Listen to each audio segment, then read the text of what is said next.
Bismillahirrahmanirrahim. Welcome to my channel. I am Zishan Lagari and we are going to talk about lecture number 14 from biology book, and that lecture will be from chapter number 8. So today our topic of discussion is about nutrition in fungi. यानी आज हम discuss करेंगे कि कैसे fungi nutrients हासिल करते हैं अपनी ग्रोथ और मेटाबॉलिज्म के लिए, और कौन से ऐसे तरीके हैं जिनसे वो न्यूट्रिएंट्स को हासिल करते हैं और उनको अपनी बॉडी में एब्जॉर्ब करते हैं. So let's start our topic nutrition in fungi. अब हम देखेंगे कि कैसे इन न्यूट्रिएंट्स से उनकी क्या होती है ग्रोथ एंड मेटाबॉलिज्म. और ये न्यूट्रिएंट्स क्या हो सकते हैं फंजाई के लिए? Carbon dioxide, oxygen, nitrogen and so on. तो हम डिस्कस करते हैं. All fungi lack chlorophyll. तमाम फंजाई के पास क्लोरोफिल मौजूद नहीं होता. लैक का मतलब उनके पास कमी होगी क्लोरोफिल की. और हम जानते हैं कि क्लोरोफिल क्या है? एक ग्रीन पिगमेंट है जिसकी वजह से प्लांट्स क्या कर सकते हैं? फोटोसिंथेसिस, यानी कि सिंपल इनऑर्गेनिक मटेरियल से इसके जरिए अपनी खुराक बना सकते हैं. For example glucose. तो ये क्लोरोफिल प्लांट्स के पास होगा तो वो ऑटोट्रॉफ्स होंगे. ऑटो का मतलब सेल्फ, ट्रॉफ मीन फूड, यानी कि वो अपनी खुराक खुद तैयार कर सकते होंगे. लेकिन ये क्लोरोफिल अब फंजाई के पास नहीं है तो ये अपनी खुराक खुद तैयार नहीं कर सकते. So that's why these fungi are heterotrophs. Hetero का मतलब अदर्स और डिफरेंट, ट्रॉफ मीन फूड, यानी फंजाई अपनी खुराक दूसरों से हासिल करते हैं, तो इसलिए इनको हम क्या कहेंगे? Heterotrophs. Obtaining carbon and energy from organic matter. ये हासिल करते हैं कार्बन और एनर्जी को किससे? ऑर्गेनिक मैटर से. अब इस ऑर्गेनिक मैटर को हम बायोलॉजिकल मैटर भी कहते हैं, यानी ऐसा मैटर जो जिंदा जानदारों से हासिल किया गया हो in the decaying process. For example, मतलब क्या है इस बात का कि फंजाई पहली बात हेट्रोट्रॉफ्स होने की वजह से ऑर्गेनिक मैटर को डिकम्पोज करते हैं, यानी कि जिंदा जानदारों के फॉर एग्जाम्पल मुर्दा अजसाम को डिकम्पोज करके उनको गलाते और सड़ाते हैं, जिसकी वजह से उनमें से क्या निकलती है? कार्बन और एनर्जी. इन सब को हम डायग्राम्स और एनिमेशंस के साथ समझेंगे, लेकिन इससे पहले देख लेते हैं कि they obtain their food by direct absorption from the immediate environment.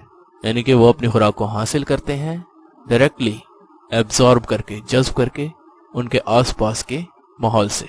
Immediate environment जो कि इनके बहुत ज्यादा क्लोज होता है. आर थस एब्जॉर्प्टिव, यानी कि इनको हम क्या कहते हैं? ये खुराक को जज्ब करने वाले होते हैं. एब्जॉर्प्टिव इन नेचर होते हैं, यानी एब्जॉर्प्टिव हेट्रोट्रॉफ्स. यहां से हम सिंपल डायग्राम के जरिए देख रहे हैं फंजाई अपने हाइफी से खारिज कर रहा है डाइजेस्टिव एंजाइम्स. ये फंगल हाइफी है. हम जानते हैं कि फंगल बॉडी हाइफी पर मुश्तमिल होती है. तो ये हाइफी हम देख सकते हैं ये क्या एक्सक्रीट कर रहा है? डाइजेस्टिव एंजाइम्स को. और डाइजेस्टिव एंजाइम्स क्या कर रहे हैं? इसके आसपास इमीडिएट एनवायरनमेंट के अंदर डिग्रेड कर रहे हैं, तोड़ रहे हैं सबस्ट्रेट को. फॉर एग्जांपल ये ब्रेड जिसके ऊपर ये उगा हुआ है फंगस, ये ब्रेड इसके लिए क्या है? सबस्ट्रेट है. और इस सबस्ट्रेट को डिग्रेड करके जो डाइजेस्टेड फूड है, जिसको स्मॉल पार्टिकल्स के अंदर एंजाइम्स ने, डाइजेस्टिव एंजाइम्स ने तोड़ दिया है, उस डाइजेस्टेड फूड को एब्जॉर्ब कर लिया जाता है. किससे? इस हाइफी के जरिए. तो ये मैकेनिज्म आपको होपफुली समझ आया होगा.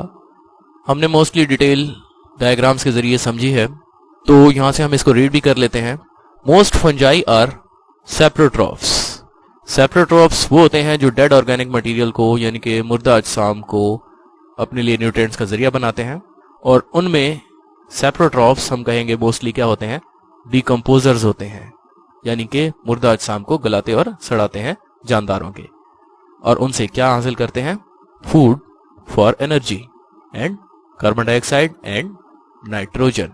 अगेन वही बात रिपीट हुई है कि डेड ऑर्गेनिक मटेरियल से हासिल करते हैं food for energy, carbon dioxide and nitrogen. अब इसका मैकेनिज्म भी यहां पर लिखा हुआ है. They secrete out digestive enzymes and the digested organic matter which digest dead organic matter. जिन एंजाइम्स ने डाइजेस्ट कर लिया, स्मॉल पीसेस में ब्रेक डाउन कर दिया उस ऑर्गेनिक मैटर को, and the organic molecules thus produced, the small organic materials, जो ऑर्गेनिक मैटर के ब्रेकडाउन से स्मॉल मॉलिक्यूल्स बने थे, ऑर्गेनिक मॉलिक्यूल्स थस प्रोड्यूस्ड, यानी कि पैदा होंगे ऑर्गेनिक मॉलिक्यूल्स, इनको एब्जॉर्ब कर लिया जाएगा बैक इनटू फंगस। कहां पर? फंजाई के हाइफा में। इस डायग्राम से भी हम देख सकते हैं कि सिक्रीशन हो रही है किसकी?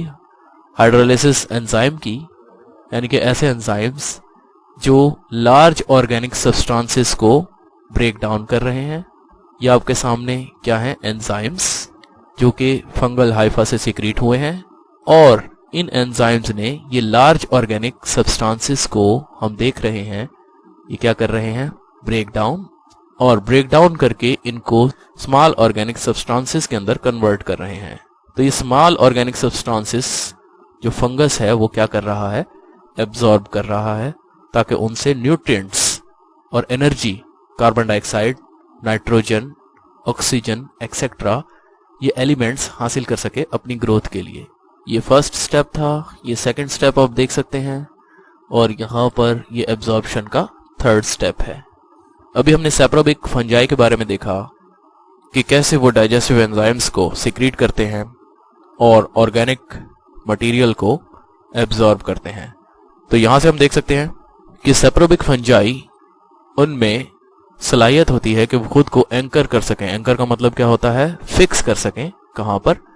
सबस्ट्रेट पर, by modified hyphae the rhizoids. ऐसे हाइफी जिनको उन्होंने बेहतर बनाया होता है, किस मकसद के लिए? खुद को सबस्ट्रेट पर फिक्स करने के लिए। और वो हाइफी क्या कहलाते हैं? Modified hyphae rhizoids. यहां से हम देख सकते हैं कि ये क्या है? राइजोइड्स, जो कि इस सबस्ट्रेट के ऊपर इस फंजाई को एंकर होने में या फिर फिक्स होने में हेल्प कर रहे हैं। इसके बाद हम देख सकते हैं fungi are principal decomposers of cellulose and lignin, यानी कि फंजाई मेन डीकंपोजर हैं किसके? सेलुलोज और लिग्निन के। इनको हम प्रिंसिपल डीकंपोजर क्यों कह रहे हैं, सेलुलोज और लिग्निन का? क्योंकि मोस्टली बैक्टीरिया, हम यहां से देख सकते हैं, कैन नॉट ब्रेक देम, क्योंकि बहुत से बैक्टीरिया इस सेलुलोज और लिग्निन को ब्रेक डाउन नहीं कर सकते। तो इनमें मौजूद न्यूट्रिएंट्स एनवायरनमेंट का हिस्सा दोबारा नहीं बन सकते। तो प्रिंसिपल डीकंपोजर्स जिनमें फंजाई है वो इनको डिकम्पोज करता है, और डिकम्पोज करने के बाद इनके न्यूट्रिएंट्स को एनवायरनमेंट में रिलीज करने में हेल्प करता है। और ये सेलुलोज और लिग्निन कहाँ पर मौजूद होते हैं? प्लांट की सेल वॉल में। यहां से हम देख सकते हैं main components of plant cell wall क्या है? सेलुलोज और लिग्निन, जिनको ब्रेक डाउन करने के लिए हेल्पफुल होता है फंजाई, और ये क्या है? प्रिंसिपल डीकंपोजर है सेलुलोज और लिग्निन का। इसके बाद हम एडेप्टेशंस के अंदर से ही देखेंगे कि extensive system of fast growing hyphae, बहुत तेजी से बढ़ने वाला सिस्टम होगा इनका, किसका? हाइफी का। मतलब इनके हाइफी बहुत तेजी के साथ ग्रो करते होंगे वसी पैमाने पर। दैट प्रोवाइड्स एनॉर्मस, जो कि बहुत ज्यादा, एनॉर्मस मैंने बहुत ज्यादा, सरफेस एरिया प्रोवाइड करता है इनको, कि जितने ज्यादा हाइफी होंगे उतना ज्यादा ये खुराक को एब्जॉर्ब कर सकेंगे। तो सरफेस एरिया इनको प्रोवाइड किया जाता है किस लिए? एब्जॉर्प्टिव मोड ऑफ न्यूट्रिशन के लिए। Again I will repeat this, extensive system of fast growing hyphae, इनका वसी पैमाने पर तेजी के साथ बढ़ने वाला सिस्टम होता है किसका? हाइफी का।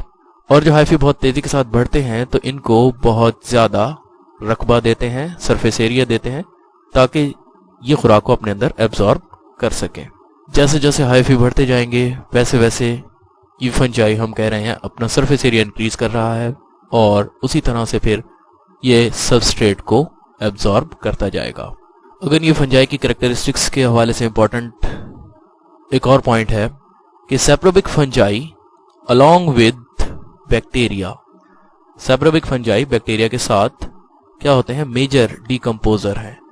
यानी बैक्टीरिया का काम भी जानदारों के मुर्दा अजसाम को गलाना और सड़ाना है, डिकम्पोज करना है। तो इसी तरह से फंजाई भी क्या करते हैं? सैप्रोबिक फंजाई उनमें किस तरह काम करते हैं? डिकम्पोजर के तौर पे। कहां पर? हमारे माहौल में या फिर बायोस्फीयर के अंदर।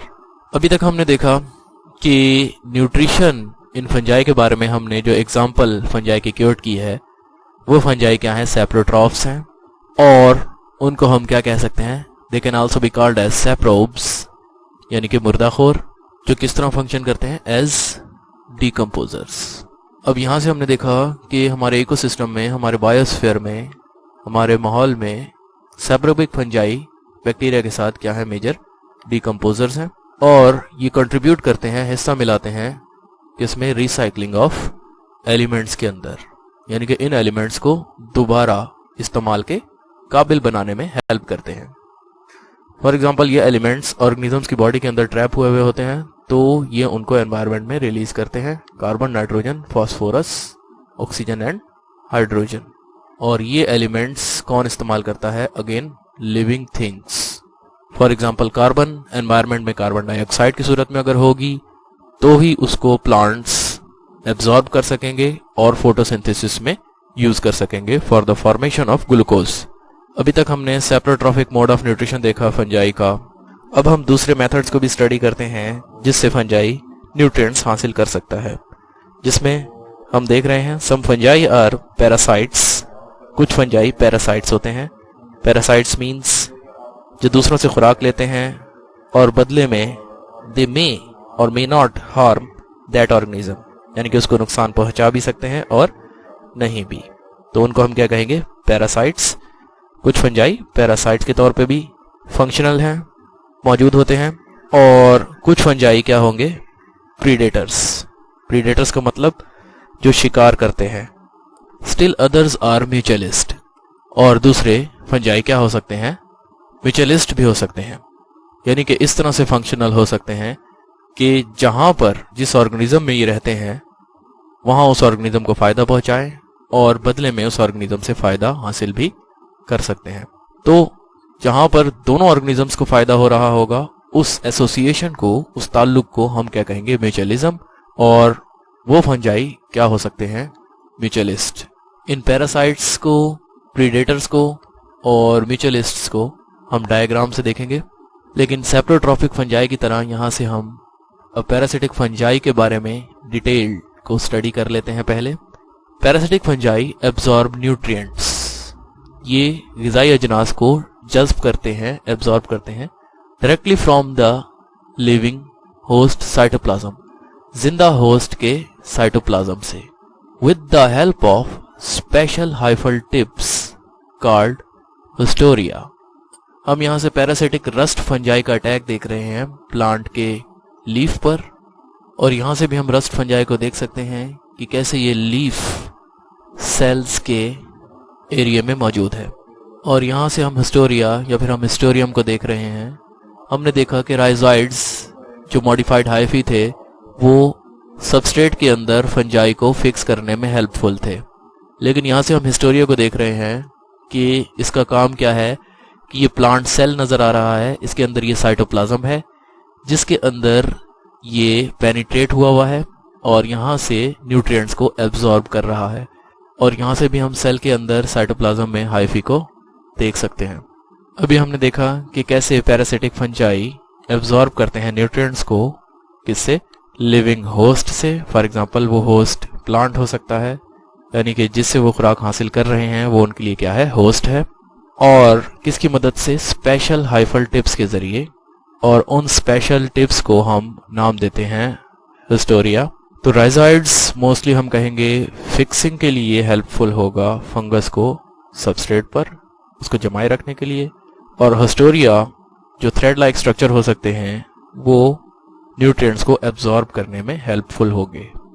अब पैरासिटिक फंजाई के बारे में अगर हम बात कर रहे हैं तो ये दो तरह के हो सकते हैं, ऑब्लिगेट और फैकल्टेटिव। सबसे पहले ऑब्लिगेट देखेंगे। ये शॉर्ट क्वेश्चन है इंपॉर्टेंट कि डिफरेंस बता सकते हैं आप ऑब्लिगेट और फैकल्टेटिव पैरासाइट्स के अंदर फंजाई में।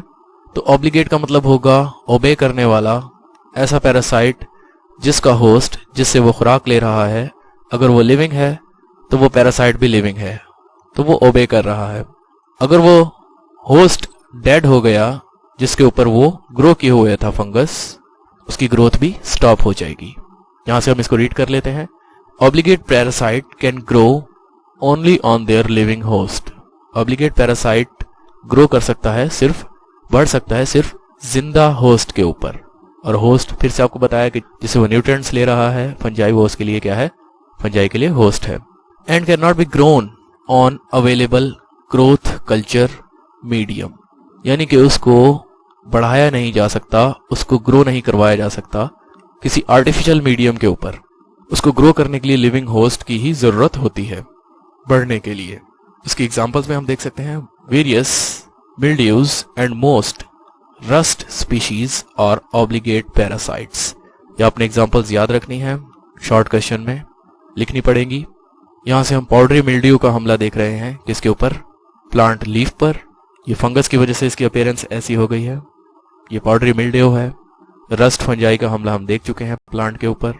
यहां से भी हम ऑब्जर्व कर सकते हैं कि पाउडरी मिल्ड्यू है कहां पर, लीव्स पर और पत्तों पर। ये पाउडरी मिल्ड्यू हम इसको डिटेल से देखें तो ये इसके हिस्टोरियम है जो इसने इस प्लांट लीफ के सेल्स के अंदर पेनिट्रेट किए हुए हैं और इसके साइटोप्लाज्म से न्यूट्रिएंट्स को एब्जॉर्ब कर रहा है। और यहां पर ये आपको क्या नजर आ रहे हैं, लीफ सेल्स। उसके बाद शॉर्ट क्वेश्चन का दूसरा हिस्सा है कि फैकल्टेटिव पैरासाइट, फैकल्टेटिव यानी कि फैकल्टी, हम कह सकते हैं कि इसके पास सलाहियत है, फैकल्टी होती है फैकल्टेटिव पैरासाइट के पास कि ये ग्रो कर सकता है पैरासिटिकली, यानी कि लिविंग होस्ट के ऊपर भी जिंदा रह सकता है और आर्टिफिशियल ग्रोथ मीडिया के ऊपर भी अगर इसको न्यूट्रिएंट्स प्रोवाइड किए जाएं, सूटेबल मीडियम प्रोवाइड किया जाए या फिर सूटेबल एनवायरनमेंट प्रोवाइड किया जाए तो ये ग्रो कर सकता है, यानी कि इसकी ग्रोथ हो सकती है आर्टिफिशियल मीडिया के ऊपर भी और लिविंग होस्ट के ऊपर भी। So these fungi are facultative parasites. अभी हमने पैरासाइट्स के बारे में जाना कि ऑब्लिगेट और फैकल्टेटिव पैरासाइट्स होते हैं। अब हम देखेंगे कि प्रीडेटरी फंजाई कौन से होते हैं। सम फंजाई आर एक्टिव प्रीडेटर्स। कुछ फंजाई क्या होते हैं, प्रीडेटर्स होते हैं, शिकारी होते हैं जो कि अपने प्रे को कैच करते हैं, उसको किल करते हैं और उसको ईट कर लेते हैं। इसमें हम देखेंगे कि ऑयस्टर मशरूम्स, जिनको हम साइंटिफिक नेम देते हैं प्लूरेटस ऑस्ट्रिएटस, ये क्या होते हैं, प्रीडेटरी फंगस होते हैं। यहाँ पर ओमनिवोर्स भी बुक में लिखा हुआ है। तो ओमनिवोर्स वो जानदार होते हैं जो कि प्लांट मैटर को भी ईट कर सकते हैं और एनिमल फ्लैश को भी ईट कर सकते हैं। तो हम यहाँ पर देख रहे हैं ऑयस्टर मशरूम्स को, प्लूरेटस ऑस्ट्रिएटस, जो क्या है, प्रीडेटरी फंगस हैं। अकॉर्डिंग टू बुक अगर हम देखें तो यहाँ पर ये डायग्राम बुक में मौजूद है कि ऑयस्टर मशरूम हैं और इनको हम ऑयस्टर्स क्यों कहते हैं, क्योंकि इनकी अपीयरेंस कुछ इस तरह से पर्ल प्रोड्यूसिंग ऑयस्टर्स की तरह होती है। ये क्या है, पर्ल प्रोड्यूसिंग ऑयस्टर्स, जिनके दो शेल्स होते हैं, ये बाइवाल्व्स होंगे, दो शेल वाले, और इनके अंदर क्या प्रोड्यूस होता है, पर्ल यानी कि मोती। अब इन एनिमल्स के साथ इनकी जो अपीयरेंस है वो मिलती जुलती है, तो इसलिए हमने इन फंगस को क्या नाम दिया हुआ है, ऑयस्टर मशरूम। यहां से भी आप इसको ऑब्जर्व कर सकते हैं, why we called these mushrooms as oyster mushrooms. तो ये क्या करते हैं, पैरालाइज, मफलूज कर देते हैं, किसको, नीमाटोड्स को, यानी कि किसका शिकार करते हैं, नीमाटोड्स का। और नीमाटोड्स क्या कर रहे होते हैं, इन फंगस को फीड करने के लिए आए होते हैं, that feed on this fungus. हम देख सकते हैं कि इन्होंने पहले क्या किया, पैरालाइज किया किसको, नीमाटोड्स को, और उन नीमाटोड्स को जो इनके ऊपर फीड करते थे, जो इनको खाने के लिए आते थे। तो ये फंजाई इन्होंने नीमाटोड्स को मफलूज करके, पैरालाइज करके उनमें पेनिट्रेट हो गए, उनमें एंटर हो गए और एब्जॉर्ब करना शुरू कर दिया उनका न्यूट्रिशनल कंटेंट, यानी कि उनकी बॉडी के अंदर फ्लूइड्स को एब्जॉर्ब करना शुरू कर दिया। किस वजह से, ताकि फंजाई उस एनिमल से, उस नीमाटोड से अपने लिए नाइट्रोजन हासिल कर सके और नाइट्रोजन से अपने लिए प्रोटीन्स बना सके। और यहां पर हम देख सकते हैं ये ऑयस्टर मशरूम ग्लूकोज की रिक्वायरमेंट्स को कैसे फुलफिल करता है। It fulfils its glucose requirements by breaking wood. ये अपनी ग्लूकोज की जरूरत को पूरा करता है, रिक्वायरमेंट को पूरा करता है, किसको तोड़कर, बाय ब्रेकिंग वुड, लकड़ी को तोड़कर। अगर हम बुक में से जो डायग्राम है उसको देखें तो उसमें ये ऑयस्टर मशरूम है और हम देख सकते हैं कि कैसे ये वुड के ऊपर मौजूद है और यहां से अपनी ग्लूकोज की रिक्वायरमेंट को पूरा कर रहा है। इस प्रीडेशन को, इस प्रीडेटरी बिहेवियर को हम फंजाई के एनिमेशन के जरिए भी देखेंगे। तो इसके लिए हम एक एग्जांपल पढ़ लेते हैं। Some species of arthrobotrys trap soil nematode. ये कुछ स्पीशीज हैं फंजाई की जिनको हम आर्थ्रोपोड्स के नाम से जानते हैं। ये ट्रैप कर लेती हैं, पकड़ लेती हैं किसको? सॉइल में मौजूद नीमाटोड्स को, जमीन में मौजूद नीमाटोड्स को, और उनके गिर्द क्या बनाती हैं? Constriction ring, by forming constriction ring. यानी कि आर्थ्रोपोड्स ने नीमाटोड्स को ट्रैप किया, क्या बनाकर? कॉन्स्ट्रिक्शन रिंग बनाकर। और कॉन्स्ट्रिक्शन रिंग के बाद उनके हाइफी क्या हो गए? इन्वेड कर गए, अंदर पेनिट्रेट हो गए और डाइजेस्ट करना शुरू कर दिया उन्होंने किसको? उस नीमाटोड को, जिसको हम कह रहे हैं अनलकी विक्टिम। इसके लिए हम एक वीडियो को देख लेते हैं। यहां से हम नीमाटोड को देख रहे हैं। ये वर्म है जो कि मूव कर रहा है और ये कॉन्स्ट्रिक्शन रिंग्स हैं जो कि इस तरह से 3 सेल्स पर मुश्तमिल होते हैं। और जैसे ही इनके दरमियान में नीमाटोड वर्म आता है तो ये उसको क्या कर लेते हैं? ट्रैप कर लेते हैं। यहां से भी ये कॉन्स्ट्रिक्शन रिंग्स की डायग्राम आपके सामने है। कॉन्स्ट्रिक्शन रिंग्स कुछ इस तरीके से नीमाटोड को कैप्चर कर लेते हैं, जो इनके इर्द गिर्द घूम रहा होता है नीमाटोड। और ये कॉन्स्ट्रिक्शन रिंग्स ने क्या किया हुआ है? ट्रैप किया हुआ है नीमाटोड को। किसके कॉन्स्ट्रिक्शन रिंग्स हैं? आर्थ्रोपोड्स के। आर्थ्रोपोड्स प्रीडेटरी फंगस है और उसका प्रे इस वक्त कौन आपको यहां से समझ आ रहा है? नीमाटोड। और ये इसके अंदर से न्यूट्रिएंट्स को एब्जॉर्ब कर रहे हैं। यहां से हमने देखा कि आर्थ्रोपोड्स फंगस, प्रीडेटरी फंगस, उसने कैसे ट्रैप किया सॉइल में मौजूद नीमाटोड को उसके गिर्द क्या बना के? By forming constriction rings. और उसके हाइफी भी हमने देखा कि पेनिट्रेट हो गए थे, इन्वेड कर गए थे उस अनलकी विक्टिम के अंदर। इसके बाद हम देखेंगे other predators have other adaptations. दूसरे प्रीडेटरी फंगस के पास दूसरी सलाहियतें होती हैं, एडेप्टेशंस होती हैं किसकी? प्रे को कैप्चर करने की और उसे फूड हासिल करने की। और उन खसूसियात में से क्या हो सकती है? Such as secretion of sticky substances, कि वो स्टिकी सब्सटेंसेस को रिलीज करते हैं, सिक्रीट करते हैं और जिनमें उनका प्रे ट्रैप हो जाता है। यहाँ से बुक में भी आपके कुछ इस तरह की डायग्राम बनी हुई है। ये नीमाटोड है और ये उसके गिर्द कॉन्स्ट्रिक्शन रिंग्स हैं। और ये कॉन्स्ट्रिक्शन रिंग्स किसने बनाए हुए हैं? आर्थ्रोपोड्स ने। और यहाँ पर जो राउंड वर्म कहा जा रहा है, इसका मतलब भी ये क्या है? नीमाटोड ही है। हमने पैरासाइट्स को देखा, जिसमें से इंपॉर्टेंट शॉर्ट क्वेश्चंस आपको याद करने होंगे। उसके बाद प्रीडेटर्स के बारे में देखा, प्रीडेटरी फंगस के बारे में देखा जो कि नीमाटोड को अपना प्रे बनाती है। उसके बाद हम देखते हैं कि म्यूचुअलिस्ट्स या फिर म्यूचुअलिस्टिक फंगस कौन से होंगे? फंजाई फॉर्म्स 2 की mutualistic symbiotic associations. Symbiotic association ऐसा ताल्लुक है जिसमें 2 डिफरेंट बायोलॉजिकल ऑर्गेनिजम्स लंबे अरसे के लिए एक साथ रहते हैं। और म्यूचुअलिस्टिक की अगर हम बात करें तो इस ताल्लुक में जो दोनों साथ रहने वाले जानदार हैं वो एक दूसरे को क्या करेंगे? फायदा पहुंचाएंगे। Association of benefit to both partners, दोनों पार्टनर्स के लिए फायदे का ताल्लुक है ये। इनकी एग्जांपल्स हम अगले लेक्चर में डिटेल से स्टडी करेंगे, जिनमें लाइकन्स और माइकोरहाइजा शामिल हैं।